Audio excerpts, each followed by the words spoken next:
কর্মবিরতি প্রত্যাহারে ফের বার্তা মুখ্যমন্ত্রী। 9 আগস্ট আরজি করেন মহিলা চিকিৎসকের দেহ উদ্ধার হয়, তারপর থেকেই টানা কর্মবিরতিতে জুনিয়র ডাক্তাররা। এতে অনেক রোগী ভোগান্তির শিকার হয়েছেন। জুনিয়র ডাক্তারদের কর্মবিরতি তুলতে একাধিকবার বার্তা দিয়েছে রাজ্য সরকার, কিন্তু তাতে কোনো কাজ হয়নি। কর্মবিরতি প্রত্যাহারের জন্য ফের বার্তা দিলেন মুখ্যমন্ত্রী, বললেন এবার আস্তে আস্তে জয়েন করুন। আপনারা তো মানবিক, আপনারা তো অঙ্গীকারবদ্ধ মানুষকে সেবা দেবার জন্য। সুপ্রিম কোর্টও রিকোয়েস্ট করেছে সবাইকে কাজে যোগ দেবার জন্য। আপনাদের দুঃখ থাকতে পারে, অভিমান থাকতে পারে, ক্ষোভ থাকতে পারে, আপনারা বিচার চাইছেন, কিন্তু এবার আস্তে আস্তে জয়েন করুন।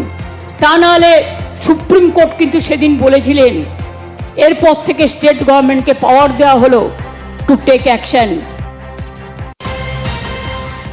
কর্মবিরতি চলবে জানিয়েছেন আন্দোলনকারী চিকিৎসকরা। কাজে যোগ দিতে তো আমরাও চাইছি, আমরা কাজে যোগ দিতে চাইছি না এরকমটা তো নয়, কিন্তু মুখ্যমন্ত্রীর কাছে আমার সরাসরি প্রশ্ন, যদি কাজে আমি যোগ দিলাম, যে সুরক্ষায় আপনি রাখুন না কেন, সিআইএসএফ রাখুন, আর্মি রাখুক, নেভি রাখুক, 5 দিন বা 8 দিন পর এই ঘটনা যে ঘটবে না সেটা কিভাবে বলছে? পোস্টমর্টম রিপোর্ট থেকে যাবতীয় তথ্য যা উঠে এসেছে, আমরা মনে করি একাধিক ব্যক্তি এই ঘটনার সাথে জড়িত। তাহলে তারা এখনো ফ্রিলি ঘুরে বেড়াচ্ছে। তাহলে তারা যদি গ্রেফতার না হয়, আমি আমার কলিগ, আমি আমার সিস্টার, আমি আমার প্যারামেডিক্যাল স্টাফকে কি শর্তে বলবো যে তোমরা কাজে যোগ দাও? যতক্ষণ না সমাধান হচ্ছে আমরা কাজে যোগ দিচ্ছি না। 9 আগস্ট কর্তব্যরত তরুণী চিকিৎসকের দেহ উদ্ধার হয় আরজি করে। 13 আগস্ট এই ঘটনার তদন্তভার সিবিআই এর হাতে তুলে দেয় কলকাতা হাইকোর্ট। এতদিন হয়ে গেল, কোথায় বিচার? আরজি করের ঘটনায় সিবিআই তদন্তের অগ্রগতি নিয়ে প্রশ্ন তুললেন মমতা বন্দ্যোপাধ্যায়। তিনি চান ধর্ষণের শাস্তি হোক ফাঁসি। বিধানসভায় বিশেষ অধিবেশন ডেকে 10 দিনের মধ্যে ফাঁসির বিল পাস। রাজ্যপালের কাছে তা পাঠানো হবে। রাজ্যপাল বিলে সই না করলে রাজভবনে মেয়েরা বসে থাকবে, হুঁশিয়ারি মমতার। আমি নেক্সট উইকে অ্যাসেম্বলি কল করব বিধানসভায় স্পিকারকে বলে, এবং আমরা ওয়েস্ট বেঙ্গল অ্যাসেম্বলি থেকে আগামী 10 দিনের মধ্যে ফাঁসির, ধর্ষকের ফাঁসি চাই, এই বিল আমরা পাশ করে রাজ্যপালের কাছে পাঠাবো। কড়া আইনের দাবিতে দিল্লিকে ডেডলাইন অভিষেক বন্দ্যোপাধ্যায়ের। বুধবার তৃণমূল ছাত্র পরিষদের প্রতিষ্ঠা দিবসের অনুষ্ঠান, এই মঞ্চ থেকেই সুর চড়ান অভিষেক। কেন্দ্রকে 4 মাসের ডেডলাইন, না মানলে দিল্লিতে এই বৃহত্তর আন্দোলন, হুঙ্কার অভিষেকের। তারা বলছে দাবি 1, দফা 1, মুখ্যমন্ত্রীর পদত্যাগ। আমি বলি দাবি 1, দফা 1, ধর্ষণ বিরোধী আইন। বিচার তবেই হবে যদি আইন আসে।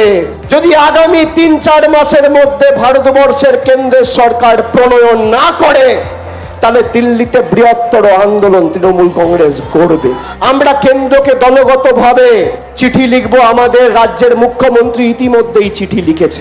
কেন্দ্রের সরকার যদি এই আইন না আনে, তাহলে প্রাইভেট মেম্বার বিলের মাধ্যমে আমি এই আইন মুভ করব দিল্লির সাংসদ।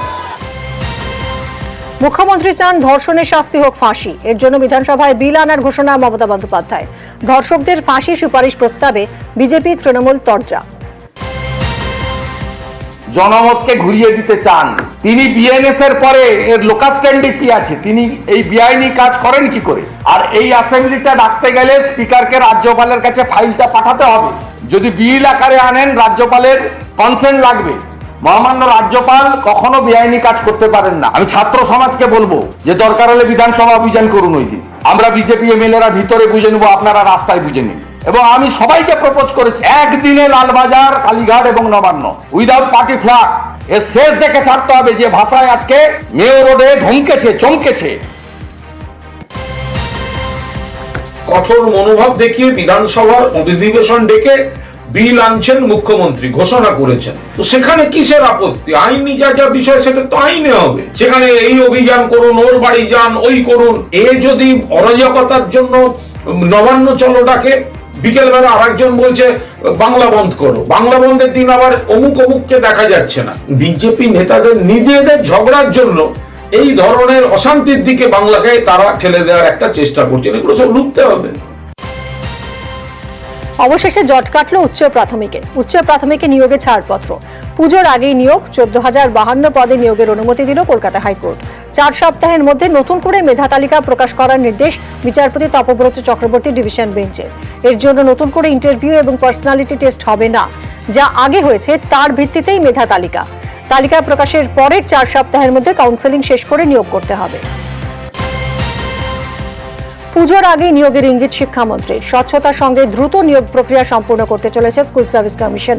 আশা করেন দুর্গাপুজোর আগে হাসি ফুটবে কর্মপ্রার্থীদের মুখে, জানালেন ব্রাত্য বসু।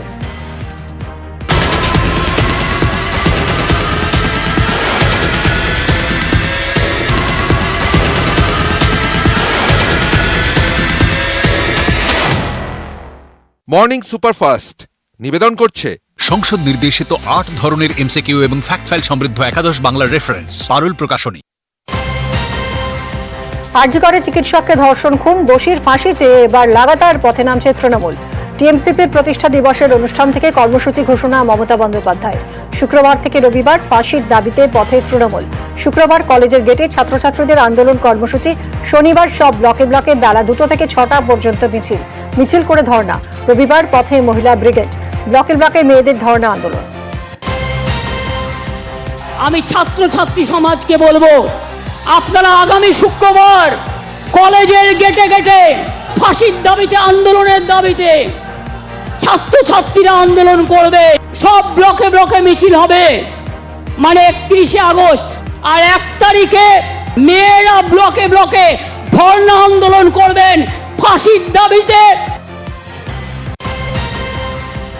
কালকে ছবিতে আমরা দেখেছি ডেড বডি নিতে এসেছিল কালকে, পুলিশ এতটাই সংযত ছিল।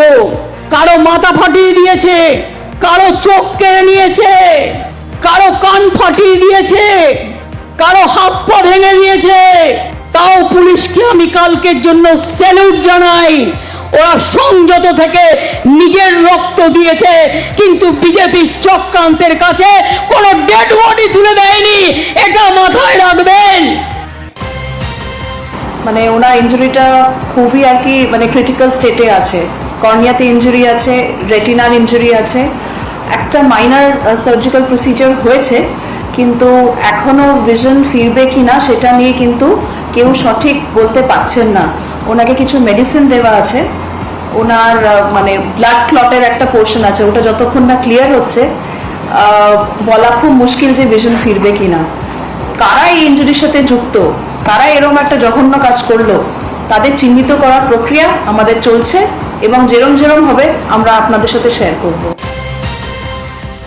একদল প্রোটেস্টার হঠাৎ করেই ইট ছুটতে থাকে এবং আমাদের গাড়িতে উইন্ডস্ক্রিন ফেটে যায়। ফেটে গিয়ে ফার্স্ট এডটাই আমার চোখে এসে পড়ে। আমার চোখ থেকে অঝরে রক্ত ঝরতে থাকে। মা চোখে দেখতে পাচ্ছি না সেরকম, জানি না কতদূর কি দেখতে পাবো ভবিষ্যতে। বিভিন্ন দপ্তরে 700 পদে নিয়োগের সিদ্ধান্ত। রাজ্য মন্ত্রিসভার বৈঠকে নিয়োগের সিদ্ধান্ত। দ্রুত নিয়োগের প্রক্রিয়া শুরুর নির্দেশ নবান্নের। আরজি কর নিয়ে ভুয়ো চিঠির তদন্তে সিবিআই। ওই চিঠি আকাশ নাগ নামে এক ব্যক্তির বয়ানে লেখা ছিল।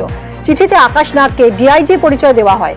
বুধবার চৌবাগায় আকাশ নাগ বলে এক চিকিৎসকের বাড়িতে হানা দেয় সিবিআই। জিজ্ঞাসাবাদ করা হয় আকাশের বাবা বিকাশকেও। তাকে সিজিও কমপ্লেক্সে আনা হয়। ওই ভুয়ো চিঠির সঙ্গে এই চিকিৎসকের কোনো যোগ আছে কিনা তা খতিয়ে দেখা হচ্ছে। সন্দীপ ঘোষকে সাসপেন্ড আইএম এর শৃঙ্খলা রক্ষা কমিটির বৈঠকে সিদ্ধান্ত। চিঠি দিয়ে জানানো হলো আরজি করের প্রাক্তন অধ্যক্ষকে সরকার সাসপেন্ড করুক, দাবি আন্দোলনরত চিকিৎসকদের।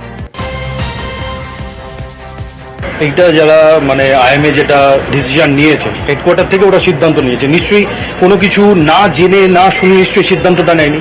সিদ্ধান্তটা নিয়েছে যথেষ্ট প্রমাণ, যথেষ্ট ওনাদের কাছে এভিডেন্স এসেছে বলেই আজকে হচ্ছে সিদ্ধান্তটা নিয়েছে।